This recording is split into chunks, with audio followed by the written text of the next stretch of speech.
वर्षी हा जो अवकाळी पाऊस आहे किंवा वळिवाचा पाऊस आहे तो लवकरच सुरू होऊ शकतो का? नाही, यावर्षी कसं होणार आहे, की यावर्षी सरासरी इतका पाऊस पडणार आहे. म्हणजे आता बरेच कमी तज्ञ पडणार. म्हणतात की यावर्षी दुष्काळ पडेल म्हणते, गवतच, काही जण म्हणतात गवतच उगवणार नाही. असं काही होणार नाही.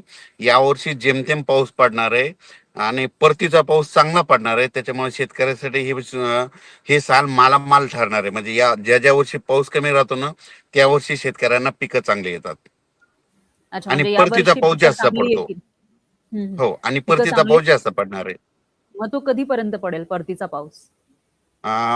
थंडी जवळपास 13 नोव्हेंबरला थंडी येणार आहे.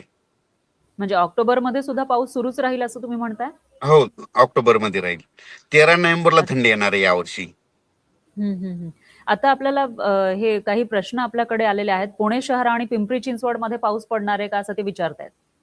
हो, येणार आहे. मग त्यांना 22-23 च्या लक्ष्मीकांत नंतर खिराडे. पाऊस पडणार आहे. हो, 22-23, 24-25 म्हणजे त्यांना, पुणेकरांना देखील पाऊस पाहायला भेटणार आहे.